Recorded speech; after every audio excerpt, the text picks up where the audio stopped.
kasinungalingan, serbisyong totoo lang. Sa aming mga ulat ngayong gabi, ang ilang mga tagapagpatupad ng batas sangkot muli sa paglabag nito. Aray ko, mababalik ang kamay ko! Kung meron pa sana yung pinapatupad na batas na lethal injection, sana ganun din ang mangyari sa kanila para mabawasan na rin yung mga masasamang mga pulis. Nakaka-alarm na situation, parang katanggap-tanggap na dahil nga sa kadalasan ng ganyang klase mga pangyayari. At ang liderato ni Attorney Persida Acosta sa Public Attorney's Office. Ang sinasabi ko nila dapat hindi nakikisawsaw ang PAO sa ganitong kalalaking kaso, lalo na yung disco. Hindi kami nakisawsaw. Ang PAO, ang Law Office of Last Resort. Media hungry ho ba kayo? Tutukan ng mas malawak na paglalantad ng mga issue at balita dito sa Reporter's Notebook.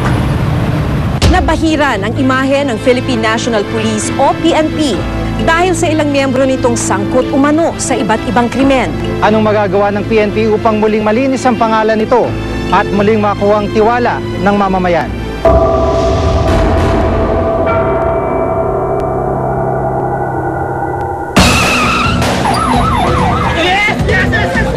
Ang Philippine National Police o PNP, pangunahing tagatugis sa krimen. May isa pang pulis na naman na posibleng makasuhan yan ay matapos niya umanong saksakin ng balisong sa ulo ang isang pinata. Pero tanong ng ilan, pag may pulis na nasasangkot sa krimen, nagugulat ka pa ba?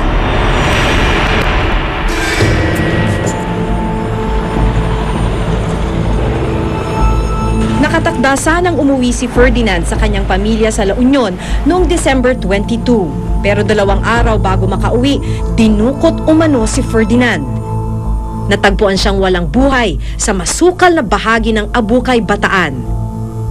Ayon sa amo ni Ferdinand, hindi si Ferdinand kundi siya raw talaga ang target ng mga kidnapper, pero nakaligtas siya. Ako naman talaga, kung yung kasama ko una, ano naman mapapalang nila sa mga taong yun. Simpleng tao na wala naman kaaway. At the same time, ako rin wala naman kaaway. Kaso, leader nga ako ng isang malaking religious organization ng Indians dito sa Philippines po. Ayon kay Kumar at sa investigasyon ng Pasay Police, kasabwat umano ng 8 Indian national ang 3 alagad ng batas sa pangingidnap. Tinukoy sina Police Chief Inspector Edwin Faicho, PO2 Edmond Faculdar at PO1 Mark Edward Zapata ng Quezon City Police District. Pero mariing itinanggi ito ng mga akusadong pulis. Malinis yung konsensya namin at handa po kaming harapin kung ano man yung mga iniisama sa amin. Kasalukuyang nasa kustodiya ng PNP at suspindido ang mga akusado. Gayunman, patuloy ang pagdadalamhati ngayon ng pamilya ni Ferdinand. Sakit po dahil wala na akong kasamang bubuhay sa mga anak ko. Sino naman po hindi magagalit sa ginawa nila? Kahit sino naman po. Wala namang kasalanan yung asawa ko. Bakit hindi na lang nila pinakawalan? Umaasa ang buong pamilya ni Ferdinand sa ipinapadalang 4,000 sweldo nito kada buwan. Sa pagkawala ni Ferdinand, kasama ring nadiskaril ang buhay ng kanyang iniwang pamilya. Kung sino pa yung sana dapat mong natakbuhan, nahingan ng tulong, pero wala, sila pa yung gumagawa ng kasamaan. Kung meron pa sana yung pinapatupad na batas na lethal injection, sana ganun din ang mangyari sa kanila.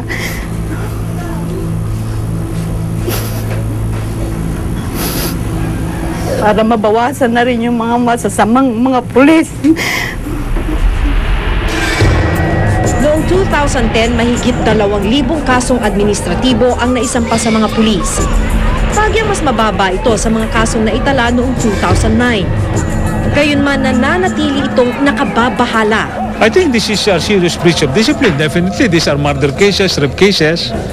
Ang nakakalungkot nga dito, yung 14 Siyempre malulungkot naman din yung 135,000 minus 14 Yun ang nakakalungkot dyan Bisperas ng bagong taon, hindi inakala ng tinderang si Jane, di niya tunay na pangalan, na mababago ng isang pangyayari ang kanyang buhay.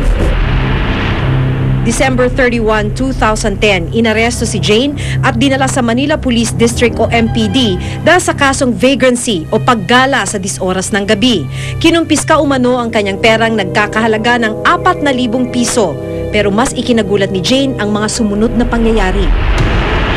Pinagsamantalahan umano siya sa loob mismo ng presinto. Ang itinuturong salarin si PO3 Antonio Bautista. Karamihan sa atin, kapag may nangyayari, pulis ang lalapitan kasi sa ngayon na pulis ang gumawa sa akin, nawawala na po ako ng tiwala. Agad sinampahan ng kasong rape si PO3 Bautista. Kasalukuyang nasa pangangalaga ng Manila Police District si Jane para sa kanyang seguridad. Kasi pag dito ka lang parang hindi ka lahat makakilos. Pati asawa ko pag lumalabas, kahit may isang cellphone kami, hindi ko pa rin kasi hindi natin alam kung may inutosan ng ibang tao yung nakaano sa akin. Siyempre pulis yun, kaya mahirap. Matapos ang insidente, isinagawa ang manhunt operation para hanapin si PO3 Bautista pero hanggang ngayon, bigo pa ang kapulisan na hanapin ang kanilang kabaro. Sa tala ng National Police Commission o NAPOLCOM, nakakaalarma ang pagkakasangkot ng kapulisan sa krimen. Kabilang sa mga kasong ito ang malalaking krimen tulad ng rape, illegal na droga, robbery, murder at kidnapping. Maswerte namang nakaligtas ang 17 taong gulang na anak ni Veronica laban sa di umano'y pulis na kidnapper. December 9 nang may 4 na armadong lalaki umanong nagpumilit pumasok sa bahay ni Veronica. Nagpakilala sa akin na CIDG daw sila. Ay ang pagkakaintindi ko po kasi sa CIDG, pulis krami. Tapos sinabi sa akin na wag daw akong mag-ingay, wag akong gagawa ng kung ano dahil mayroon daw po illegal dito sa bahay ko. Yung isang anak ko, tapos yung kapitbahay ko, yun po ang kasama nila, lumabas ng pintuan. Wala raw ipinakitang warrant of arrest ang mga pulis pero kasamang tinangay ang kanilang computer at cellphone. Sinubukan kong kontakin yung number ng cellphone na kinuha nila dito sa lamesa. Ang sinagot sa akin, bakit ikaw ang tumawag? May pira ka ba daw 100,000 na pangtubos ikaw ang mag-ariglo? Sabi ko, sir, wala naman akong 80,000 na pantubos sa anak ko. Sabi ko, ano pang gagawin ko? Nabawi ni Veronica ang kanyang anak at kaagad silang nagsampa ng kasong kidnapping. Sa ginawang entrapment operation, nahuli ang isa sa mga suspect at nakilala itong si PO1 Roger Bacanto. Nakatakas naman ang 3 pang suspect na nakilalang sina PO1 JJ Valiente, PO1 Venancio Hayoma at PO3 Celedonio Tipon ng Caloocan Police. Ang gusto ko lang po ngayon, makamtan ko yung dapat na katarungan para sa akin, para sa anak ko.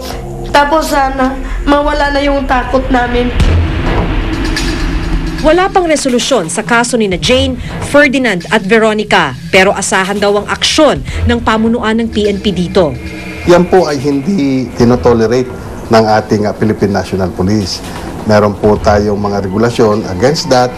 And ang Philippine National Police ay gagawin na ang lahat nang sa ganun po ay maparusahan kaagad itong mga na-involved dito. Sa tala ng PNP sa mahigit 2,000 kasong kaugnay ng mga pulis, nananatiling mahigit 1,000 ang nakabinbin. Hindi naman ganun din ka well-established yung ating mga formal systems para mag-provide ng legal assistance sa ganyang klaseng mga biktima. Pero for the most part, medyo sinisweep under the rug o pinapatulog yung kaso. Gusto po ng liderato ng Philippine National Police at ng DILG through the NAPOLCOM, of course, magkaroon po ng zero backlog on admin cases, meaning before January 31st, dapat na-resolve na po yan. Sa patuloy na pagdagdag ng bilang ng mga pulis na nasasangkot sa krimen, nalalabag din ang tiwala natin sa dapat sana'y tagapagtanggol ng mamamayan. Kinakailangang mailapat agad ang talim ng batas sa mga pulis na dapat maparusahan upang hindi na pamarisan at maibalik ang tiwala ng mamamayan sa kapulisan. Ako si Maki Pulido at ito ang nakatala sa aking Reporter's Notebook. As we speak, na haharap na sila sa kasong administratibo, summary dismissal proceeding.